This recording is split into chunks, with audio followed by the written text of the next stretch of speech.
Hello everyone, welcome to Swami Vivekananda coaching classes YouTube channel. आज हम लोग देखने वाले हैं 10th standard Maharashtra state board syllabus का सब्जेक्ट है साइंस 2, चैप्टर नंबर 1। चैप्टर का नाम है हेरिडिटी एंड इवोल्यूशन। चैप्टर बहुत ही इंटरेस्टिंग है। हेरिडिटी के रिलेटेड ऑलरेडी कुछ बेसिक कॉन्सेप्ट हमने 9th में पढ़े हैं, उसको आगे कंटिन्यू करना है और इवोल्यूशन का भी कुछ थ्योरेटिकल पार्ट है, तो इसके लिए इसका मैंने 2 पार्ट्स में डिवाइड किया है। आज का हम लोग देखने वाले हैं लेक्चर नंबर 1। चैप्टर स्टार्ट करने से पहले हम लोग कुछ बेसिक कॉन्सेप्ट्स क्या क्या इसमें दिए हैं, थोड़ा सा आउटलाइन इसका समझ लेते हैं। क्या क्या देखना है। फर्स्ट पॉइंट हमको है हेरिडिटी एंड हेरिडिटी चेंजेस। मतलब क्या होता है कि characters are transmitting from one generation to next generation. ऐसा एक कॉन्सेप्ट और ऐसा एक थ्योरी रूल मेंडल नाम के साइंटिस्ट ने दिया था। ये आपको 9th स्टैंडर्ड में हमने पढ़ा है, ठीक है। So this concept we have to see again, heredity and hereditary changes, ठीक है। उसके बाद में है transcription, translation and translocation process. मतलब हमारे बॉडी में जो प्रोटीन सिंथेसिस होता है उसके कुछ स्टेजेस है, 3 स्टेजेस है। ट्रांसक्रिप्शन एक, सेकेंड ट्रांसलेशन और ट्रांसलोकेशन। तो वो सारी चीजें हमको डिटेल में देखनी है, लेकिन ये प्रोटीन सिंथेसिस के प्रोसेस के पहले आपको कुछ बेसिक चीजें पता होनी चाहिए, जैसे कि डीएनए है, आरएनए है, डीएनए का डिटेल स्ट्रक्चर, आरएनए का detail structure, amino acids, enzymes, इसके रिलेटेड कुछ बेसिक इंफॉर्मेशन आपको होना जरूरी है, जो मैं इस वीडियो में अच्छे से आपको क्लियर कर दूंगा। उसके बाद में है इवोल्यूशन। इवोल्यूशन मतलब वर्ल्ड में और पूरे अर्थ पे लिविंग ऑर्गेनिजम्स कैसे इवॉल्व हुए, इसका एक स्पेशल थ्योरी है जो आपको दिया है इस बुक में, that is called Darwin's theory of natural selection. तो ये जो डार्विन्स की थ्योरी है ये हम लोग डिटेल में देखने वाले हैं, और ये जो इवोल्यूशन था उसके कुछ एविडेंसेस भी है। ये सारा थ्योरेटिकल पार्ट है, ये 1 बाय 1 हम लोग देखेंगे। उसके बाद में हमको देखना है स्पेसिएशन। स्पेसीज का कॉन्सेप्ट है वो डिटेल में दिया है, कैसे कैसे स्पेसीज सारे लिविंग ऑर्गेनिजम्स के अर्थ पे इवॉल्व हुए, वो स्पेसिएशन का कॉन्सेप्ट है, वो भी एक थ्योरेटिकल पार्ट है, हम लोग देखेंगे। उसके बाद में हमको देखना है लैमार्किज्म। लैमार्क नाम के भी एक साइंटिस्ट थे जस्ट लाइक डार्विन, इन्होंने भी बहुत सारे थ्योरीज एक्सप्लेन किए नेचुरल सिलेक्शन और इवोल्यूशन के रिलेटेड, तो वो भी सारा हम लोग देखने वाले हैं, that is called as Lamarckism. उसके बाद में है human evolution. Just like all living organisms, human beings भी अर्थ पे कैसे इवॉल्व हुए, कैसे उसकी प्रोसेस थी, कौन कौन से स्टेजेस थे, ये इवोल्यूशन की सारी प्रोसेस भी हमको डिटेल में देखनी है। एक्चुअली वैसे देखा जाए तो आज भी इवोल्यूशन का प्रोसेस शुरू ही है, तो वो सारी चेंजेस कैसे कैसे हुई और आज भी कैसे इवोल्यूशन शुरू है, ये सारा हम लोग इस चैप्टर में डिटेल देखने वाले हैं। तो इन शॉर्ट फर्स्ट पॉइंट जो है hereditary and hereditary changes, and second जो है प्रोटीन सिंथेसिस। ये 2 पार्ट जो है वो अच्छे से हमको पढ़ना पड़ेगा, क्योंकि उसमें सारे डिटेल कॉन्सेप्ट्स दिए हैं जेनेटिक्स के रिलेटेड। थोड़ा सा पार्ट उसका 9th स्टैंडर्ड का हमको पता होना भी जरूरी है, तो वो सारा हम लोग 1 बाय 1 देखने वाले हैं। वीडियो आपको पूरा एंड तक देखना है ताकि सारे चीजें अच्छे से आपको क्लियर हो जाएगी। 9th का भी कुछ कॉन्सेप्ट्स आपको क्लियर नहीं है, तो इस वीडियो में सारे कॉन्सेप्ट्स अच्छे से आपके क्लियर हो जाएंगे। इसे डिटेल में सारा मैं पढ़ाने वाला हूं, आपको बस वीडियो में एंड तक बने रहना है। और बाकी जो थ्योरेटिकल कॉन्सेप्ट्स है वो तो बस आप 2-3 बार वीडियो रिवाइंड करके देख लेंगे, तो आपको पढ़ने की भी जरूरत पड़ेगी नहीं। 2-3 बार वीडियो रिवाइंड करके देखना है, एक बार उसके नोट्स निकाल के लिखना है, सारी चीजें आपको अच्छे से क्लियर हो जाएगी, ठीक है। तो चलो स्टार्ट करते हैं अपना फर्स्ट कॉन्सेप्ट। इसमें कुछ कैन यू रिकॉल में कुछ क्वेश्चंस दिए हैं which are based on 9th standard syllabus, जिसके कुछ के आंसर्स आपको ऑलरेडी पता भी है, फिर भी हम लोग अच्छे से इसको डिटेल में देखेंगे क्या क्या इसमें दिया है, कैसे कैसे जेनेटिक्स और किसको क्या बोलते हैं, डीएनए कैसे होता है, आरएनए कैसा होता है, ये सारी चीजें मैं आपको एक बार अच्छे से एक्सप्लेन करके दूंगा। तो ध्यान देके सुनिए मैं क्या बताता हूं। आपको पता है कि मेंडल नाम के एक साइंटिस्ट थे, Gregor John Mendel. Gregor John Mendel was the first scientist who explain the law of heredity. Heredity ये जो कॉन्सेप्ट है, this concept was first explain by Gregor John Mendel, therefore Mendel is called as father of genetics, ठीक है। तो ये जो question है ये उसी के रिलेटेड है। क्वेश्चन पढ़ता हूं, What do we call to the process of transfer of physical and mental characters from parents to progeny? ठीक है, मतलब पेरेंट्स से लेके प्रोजेनी तक, ऑफस्प्रिंग तक और चिल्ड्रंस तक, तीनों वर्ड का मीनिंग सेम है, प्रोजेनी, ऑफस्प्रिंग और चिल्ड्रंस। तो इनमें ये सारे कैरेक्टर कैसे ट्रांसमिट होते हैं। Unfortunately Mendel was not able to explain this concept कि ये जो हेरिडिटरी चेंजेस है, हेरिडिटरी कैरेक्टर्स है, जेनेटिक मटेरियल है, ये नेक्स्ट जनरेशन में कैसे ट्रांसमिट होता है, ये मेंडल ने एक्सप्लेन नहीं किया। Mendel only told that when parents comes together in sexual reproduction they transmit characters. For example, अगर human beings है तो human beings में when male and female comes together in sexual reproduction or when male and female gametes fuse together in sexual reproduction, whether it is human beings or other living organisms, they carry 50% characteristics. Means what? 50% characters are coming from the father and 50% characters are coming from the mother. So new individual is formed. इसका मतलब क्या हुआ कि 50% आधे characters mail से आ रहे, father से आ रहे, आधे कैरेक्टर फीमेल से आ रहे, मदर से आ रहे और नया इंडिविजुअल फॉर्म हो रहा है। ठीक है, but how this characters are transmitting, ये कैसे ट्रांसमिट होते हैं, बॉडी का ऐसा कौन सा पार्ट है कि जिसमें ये सारे कैरेक्टरिस्टिक्स होते हैं और कैसे ये नेक्स्ट जनरेशन में ट्रांसमिट होते हैं, ये मेंडल ने नहीं बताया।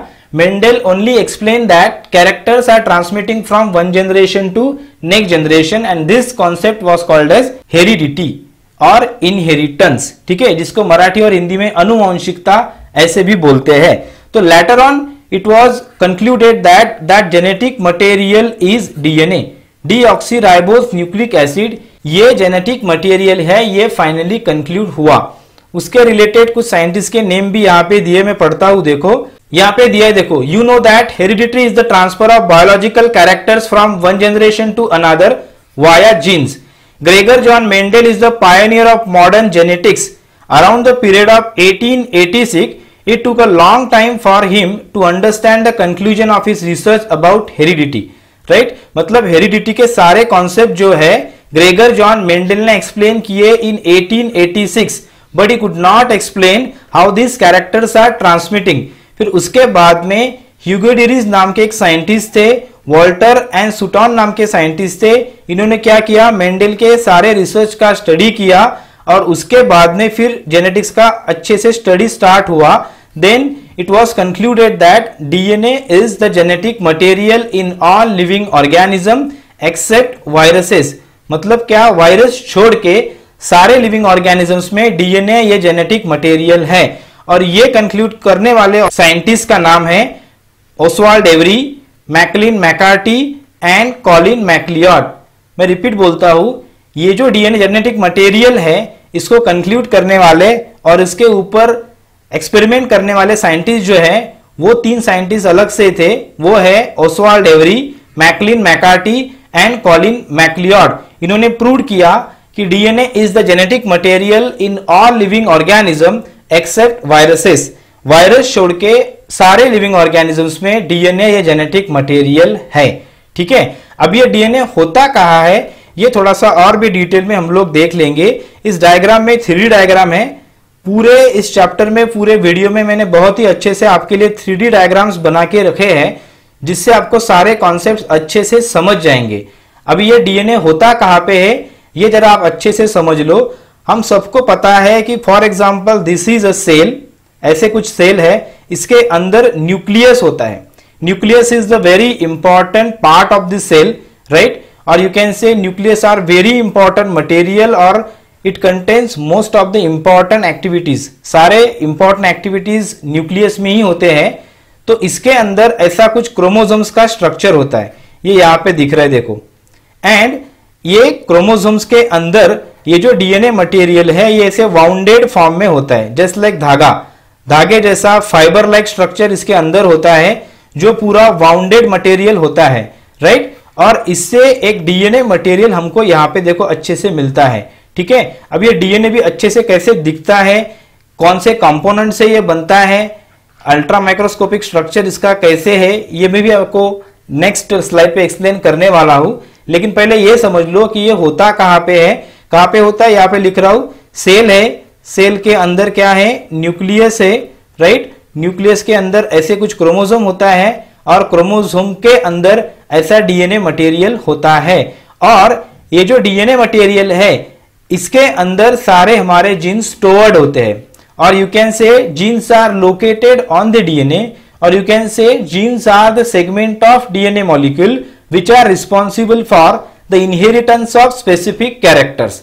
ठीक है, इस डायग्राम में और भी आपको अच्छे से कंक्लूड हो जाएगा कि कहां पे कौन सा मटेरियल और डीएनए मटेरियल कहां पे होता है। देखो, विच component of cellular nucleus of living organism carries hereditary characters. ये सेकंड क्वेश्चन है कैन यू रिकॉल का। आपके बुक में कैन यू रिकॉल में कुछ 3 इंपॉर्टेंट क्वेश्चंस दिए हैं which are based on 9th standard syllabus, जो कि बहुत इंपॉर्टेंट है और बेसिक है। तो उसका सेकंड क्वेश्चन है कि ऐसा कौन सा कंपोनेंट होता है जो बॉडी के अंदर है जिसमें हेरिडिटरी मटेरियल होता है। इसको तो मैंने आपको पहले ही कंक्लूड किया कि it is a genetic material that is DNA. वो डीएनए होता है डीऑक्सीराइबोज न्यूक्लिक एसिड, और वो कहां पे होता है। देखो, suppose this is the cell, it's a 3D diagram. देखो, इसके अंदर यहाँ पे देखो न्यूक्लियस होता है, ऐसे इस डायग्राम में दिख रहा है न्यूक्लियस, और न्यूक्लियस के अंदर ऐसे कुछ क्रोमोसोम्स होते हैं, एंड क्रोमोसोम्स के अंदर ऐसा डीएनए मटेरियल पैक किया हुआ है, and genes are located on this DNA. Means genes are the segment और part of DNA molecule which is responsible for the inheritance of specific character. ठीक है, तो DNA is the genetic material और DNA is the hereditary material which transform one generation to next generation, or all the characters related to that living organisms are stored in the DNA, and these characters are transforming from one generation to next generation, that is called heredity. Okay, तो हमारा next question है which are the components of DNA molecule। मतलब ये जो DNA molecule होता है इनके component कौन कौन से हैं, डीएनए मॉलिक्यूल बनता कहां से है, कौन से कंपोनेंट्स उसके अंदर होते हैं। तो एक तो चीज हमको पता है कि इसको डीऑक्सीराइबोज शुगर न्यूक्लिक एसिड ऐसे बोलते हैं, मतलब इसका अंदर जो होता है डीऑक्सीराइबोज शुगर है, फर्स्ट पॉइंट।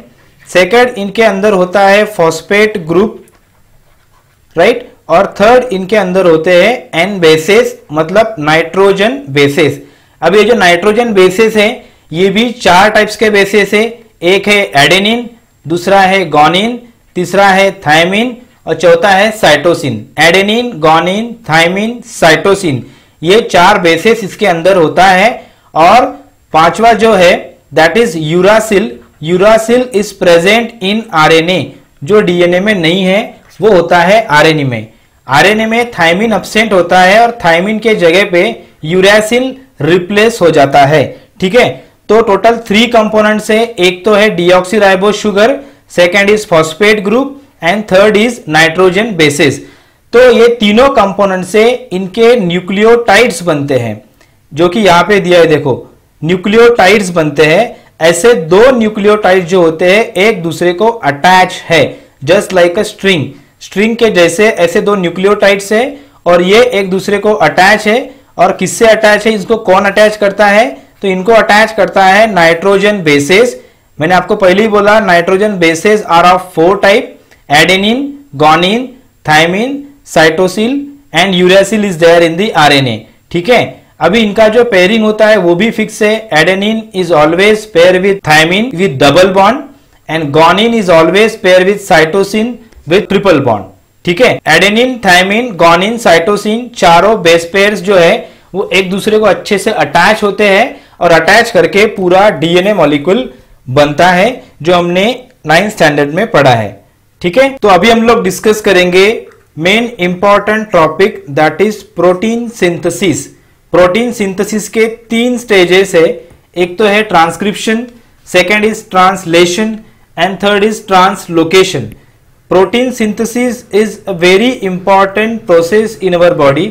हमको पता है proteins are very important in our body. Proteins are the building blocks of our body. ठीक है, बहुत ही इंपॉर्टेंट चीज है protein. So this proteins are synthesized in our body itself, and this proteins are synthesized with the help of DNA and RNA. This process is called as protein synthesis process. इनके 3 stages है। उसकी first stage पहले देखेंगे transcription. ठीक है, जैसे कि हमने लास्ट टॉपिक में देखा था, आपको अच्छे से डिस्कस किया हमने कि ये जो डीएनए का स्ट्रैंड्स है, इनको ऐसे दो स्ट्रैंड्स होते हैं, राइट, दो न्यूक्लियोटाइड्स इनको है, and these two nucleotides are joined together by nitrogen bases. हमको एक चीज पता है कि genes are located on this DNA, और यू कैन से कि पूरे बॉडी के जितने भी हम लोग कैरेक्टरिस्टिक शो करते हैं, this characteristics are stored on the DNA with the help of genes in a coded language. ये कोडेड लैंग्वेज में होते हैं, और ऐसे कोडेड लैंग्वेज जो होता है वो अच्छे से डीएनए पे कोडेड है, ठीक है। तो this process is called as transcription. First क्या होता है एक बार अच्छे से हम लोग देखेंगे। डीएनए मॉलिक्यूल जो है ये पहले रेप्लिकेट होता है, मतलब वो क्या करेगा, उसके जो दो स्ट्रैंड्स है वो ऐसे ब्रेक करके नया एक डीएनए फॉर्म करेगा, that is called as replication process. DNA makes its exact copy, that is called as replication, ठीक है। फिर ये रेप्लिकेशन के प्रोसेस के बाद में डीएनए क्या करेगा, सिंथेसिस चालू करेगा आरएनए का, एमआरएनए फॉर्म करेगा, ठीक है। अभी आरएनए के भी तीन टाइप्स होते हैं, हमको पता है। First is mRNA, right, second is RNA, and third is tRNA, right, tRNA. ऐसे तीन टाइप्स से, एमआरएनए मतलब मैसेंजर आरएनए, आरआरएनए मतलब ribosomal RNA, and tRNA means what, transfer RNA, right. तो इससे ट्रांसक्रिप्शन प्रोसेस में क्या हो रहा है, सारे आरएनए मॉलिक्यूल जो होते हैं वो प्रोड्यूस है, फॉर्म हो रहे, प्रोड्यूस हो रहे, सिंथेसाइज हो रहे from DNA molecule, and this process is called as transcription process, right. एक बार पढ़ लेते हैं नोट्स को।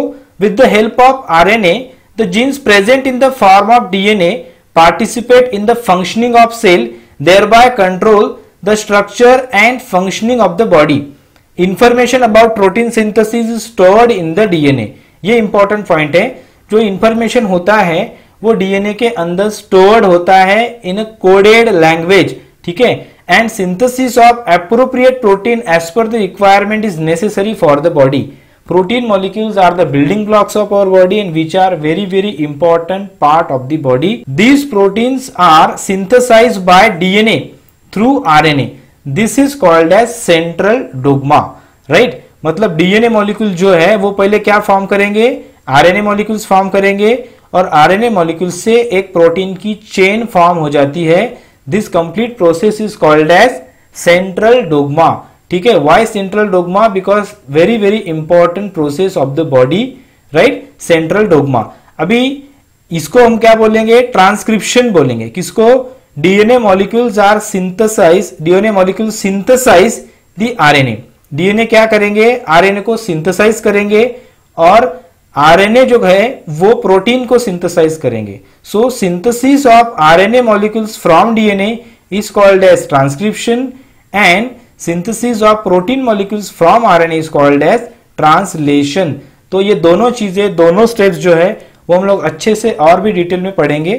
देखो ये डायग्राम में अच्छे से आपको क्लियर हो जाएगा ट्रांसक्रिप्शन प्रोसेस किसको बोलते हैं। See this are the strands of DNA. ऐसे दो स्ट्रैंड्स होते हैं, दो न्यूक्लियोटाइड्स होते हैं। देखो यहाँ पे एक है, यहाँ पे एक है, और इसमें कॉम्प्लीमेंट्री बेस पेयरिंग है। ये है एडेनिन, इसको कॉम्प्लीमेंट्री है थायमिन, थायमिन कॉम्प्लीमेंट्री है एडेनिन, है ना। ऐसे कोडेड लैंग्वेज में क्या होता है, पूरा जो हमारा जेनेटिक इंफॉर्मेशन है वो स्टोर्ड होता है। इसको बोलते हैं triplet codon. Triplet means 3 genes होते हैं, 3 जीन्स का एक कोड है, that is called as triplet codon. तो पूरा जो जेनेटिक इंफॉर्मेशन होता है ऐसे ट्रिपलेट कोडॉन्स के फॉर्म में हमारे बॉडी में स्टोर्ड है, ठीक है।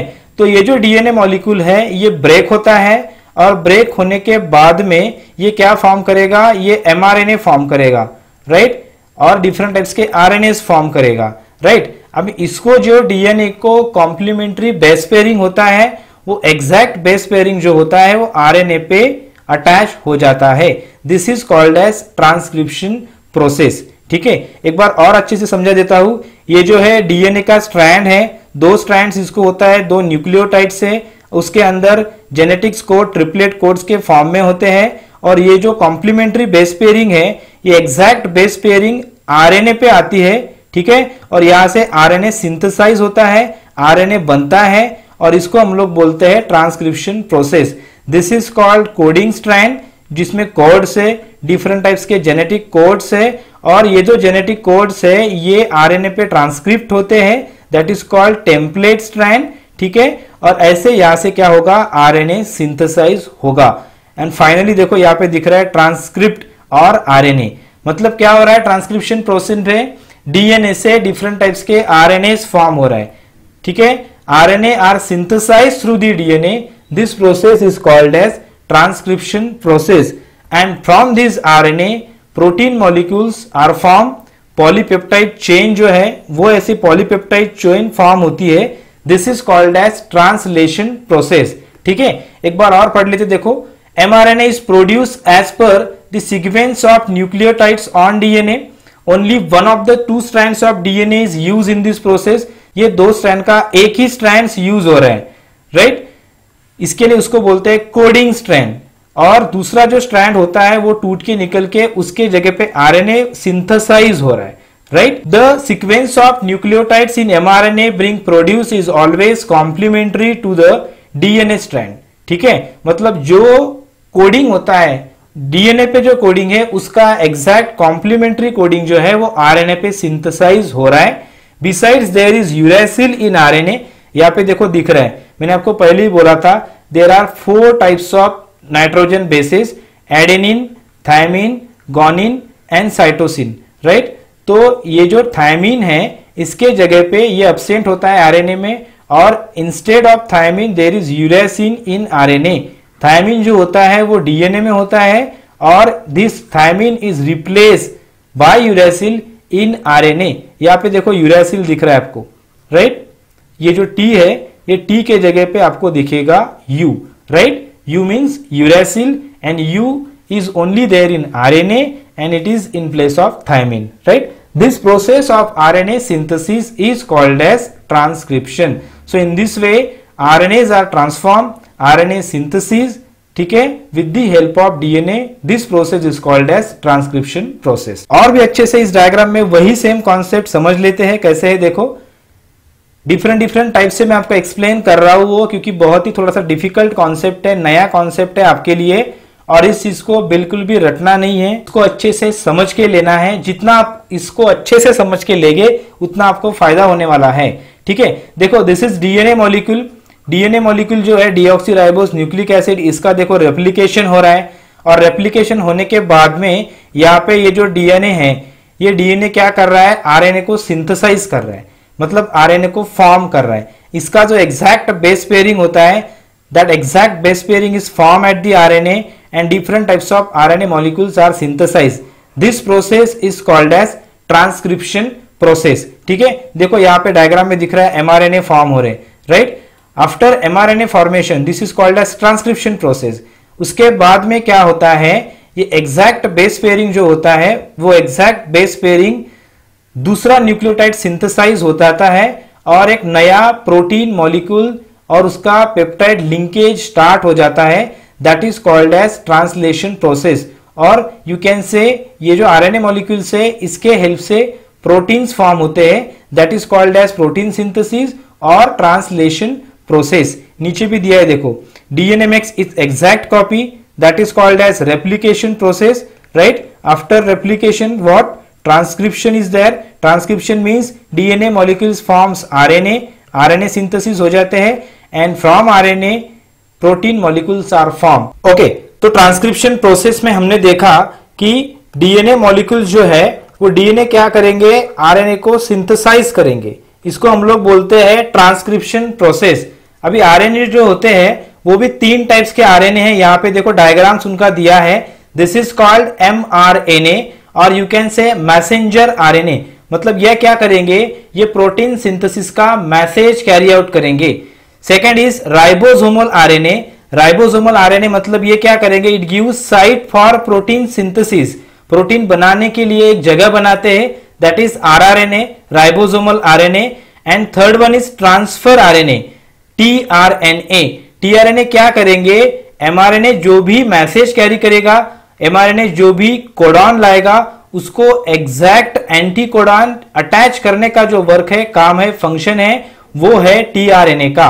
सो in this way there are 3 types of RNA, mRNA messenger RNA, rRNA ribosomal RNA, and tRNA transfer RNA, तीनों आरएनए जो है वो प्रोटीन सिंथेसिस में बहुत ही बड़ा रोल प्ले करते हैं। The mRNA form in nucleus comes in cytoplasm. अभी आगे देखो क्या होता है, जो डीएनए है, डीएनए ने क्या किया, एमआरएनए फॉर्म्स किए, फिर एमआरएनए जो है वो सेल के साइटोप्लाज्म में आते हैं। ठीक है, mRNA form in nucleus comes in cytoplasm, nucleus में जो एमआरएनए फॉर्म हुआ है वो साइटोप्लाज्म में आया। It brings in the coded message from DNA, हमने पहले ही देखा कि वो क्या करता है, एमआरएनए कोडेड मैसेज लेके आता है, मतलब उसके अंदर जेनेटिक कोड्स होता है ट्रिपलेट के फॉर्म में, 3-3 का एक कोड होता है that is called as triplet codon, तो उसके फॉर्म में वो मैसेज लेके आएगा। The code for each amino acid consist of 3 nucleotides. ठीक है, इसके अंदर 3 न्यूक्लियोटाइड्स होते हैं और 3 न्यूक्लियोटाइड्स का एक कोडॉन बनता है that is called as triplet codon. तो ऐसे थाउजेंड्स ऑफ मैसेजेस जो है वो एमआरएनए लेके आता है, कहां लेके आएगा, साइटोप्लाज्म में लेके आएगा। ठीक है, so this is all about the transcription process. अभी इसके आगे देखो क्या होता है, ट्रांसलेशन। अभी ट्रांसलेशन में क्या होगा, each mRNA is made up of thousands of triplet codon as per the message on mRNA amino acids are supplied by tRNA. मैंने आपको पहले ही बोला कि ये जो एमआरएनए है ये क्या करता है, ये एक मैसेज कैरी करेगा, इसमें ट्रिपलेट कोडॉन्स होगा, और जो ट्रिपलेट कोडॉन है उसका एग्जैक्टली अपोजिट और यू कैन से सप्लीमेंट्री एंटी कोडॉन जो है ये टीआरएनए लेके आता है। यहाँ पे एक ट्रिपलेट कोडॉन आया एमआरएनए से, और जैसे ही ट्रिपलेट कोडॉन आएगा वैसे ही टीआरएनए क्या करेगा, उसको एंटी कोडॉन लेके आएगा और उसको अटैच करेगा। This process is called as translation process. ठीक है, tRNA has anticodon having complementary sequence, ये वर्ड बहुत इंपॉर्टेंट है, complementary sequence to the codon on mRNA, this is called as translation process. समझ रहा है, एक बार फिर से एक्सप्लेन करता हूं। ये जो एमआरएनए है, एमआरएनए क्या करेगा, एमआरएनए क्या करेगा, ट्रिपलेट कोडॉन्स लेके आएगा। ट्रिपलेट कोडॉन्स लेके आने के बाद में वो आएगा साइटोप्लाज्म में, और उसको एग्जैक्टली एंटीकोडॉन्स, उसको जो कॉम्प्लीमेंट्री बेस पेयरिंग वाला एंटीकोडॉन्स है ये टीआरएनए लेके आएगा और उसको अटैच करेगा। और ऐसे अटैच करते करते क्या हो जाएगा, इसका एक पॉलीपेप्टाइड का अच्छे से चेन बनेगा। ठीक है, यहाँ पे देखो, यहाँ पे दिखता है वो एमिनो एसिड का एक चेन फॉर्म हो जाता है, और इसी अमीनो एसिड के चेन को हम लोग बोलते हैं प्रोटीन्स। ठीक है, तो नेक्स्ट प्रोसेस इज ट्रांसलोकेशन। अभी इसके पहले हमने ट्रांसक्रिप्शन देखा। ट्रांसक्रिप्शन में क्या हुआ, डीएनए मॉलिक्यूल जो है, डीएनए मॉलिक्यूल से आरएनए मॉलिक्यूल्स फॉर्म हुए, राइट। फिर ये जो एमआरएनए है, ये एमआरएनए ने क्या किया, एक कोडेड मैसेज लाया जो कि ऐसे कोड के फॉर्म में था, जेनेटिक न्यूक्लियोटाइड्स उसमें थे। फिर इसको एमआरएनए को कॉम्प्लीमेंट्री बेस पेयरिंग जो है वो टीआरएनए यहाँ पे लाके अटैच किया, जिसको हमने बोला ट्रांसलेशन। अभी थर्ड वाला जो है translocation. The amino acid is brought in by tRNA are bonded together by peptide bonds. ठीक है, मतलब ये जो एमआरएनए है, ये एमआरएनए को टीआरएनए एग्जैक्टली एंटीकोडॉन्स लेके आता है और उसको अटैच कर देता है with the help of ribosomes और rRNA. This process is called as translocation process, right. MRNA जो है वो क्या करेगा, एक कोडेड फॉर्म में मैसेज लेके आएगा, और उसको टीआरएनए जो है वो क्या करेगा, एंटीकोडॉन्स लेके आएगा, राइट। और ये जो एंटीकोडॉन्स लेके आएगा आता है, उसको राइबोसोम्स की हेल्प से, आरआरएनए की हेल्प से पेप्टाइड बॉन्ड से अटैच किया जाता है। This process is called as translocation process. During this process the ribosomes keeps on moving from one end of mRNA to other end by the distance of one triplet codon। इस page में क्या होता है, ये जो ribosome है ये continuously one end to other end जो ट्रिपलेट कोडॉन्स है उसके अंदर मूव करता है और एक एक कोडॉन को अच्छे से पैक करता है। This process is called as translocation process. Such a many chains comes together to form complex protein. और ऐसा जो है कोडॉन्स अच्छे से पैक होने से क्या हो जाता है, एक चेन फॉर्म हो जाता है जिसको हम लोग बोलते हैं कॉम्प्लेक्स प्रोटीन। और वो जो चेन होती है वो होती है polypeptide chain, that is called as proteins. और ऐसे हमारे बॉडी में फिर प्रोटीन्स फॉर्म हो जाते हैं and this proteins control various functions in the body of living organisms and their appearance too. ठीक है। प्रोटीन मॉलिक्यूल जो है हमारे बॉडी में बहुत ही इंपॉर्टेंट ऐसा फंक्शंस करते हैं, डिफरेंट टाइप्स के केमिकल रिएक्शंस कैरी आउट करते हैं। So this proteins are carried out in our body with the help of protein synthesis process, जिनके 3 स्टेजेस है, ट्रांसक्रिप्शन, ट्रांसलेशन, ट्रांसलोकेशन। ट्रांसक्रिप्शन में क्या हो रहा है, ट्रांसक्रिप्शन में डीएनए जो है वो आरएनए को सिंथेसाइज करता है। आरएनए जो है वो 3 टाइप्स के हैं, एक है एमआरएनए, सेकंड आरआरएनए और third tRNA. MRNA message carry करेगा, आरआरएनए साइड देगा और टीआरएनए क्या करेगा, एंटीकोडॉन्स लेके आएगा, ठीक है। और ऐसे एंटीकोडॉन्स फॉर्म करके एक पॉलीपेप्टाइड की चेन फॉर्म होती है and that chain is called as protein molecule.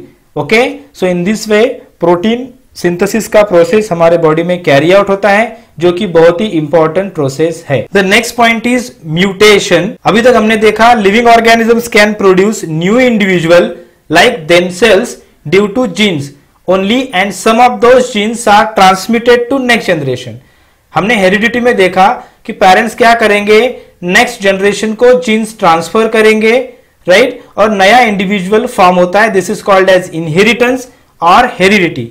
But sometimes what happen, ये जो जीन्स है इनमें अचानक से कुछ चेंजेस हो जाते हैं, सडन चेंज, जिसको हम लोग बोलते हैं म्यूटेशन, ठीक है। Due to this some of the characters of parents are transmitted to their offspring, however sometimes sudden changes occur in those gene.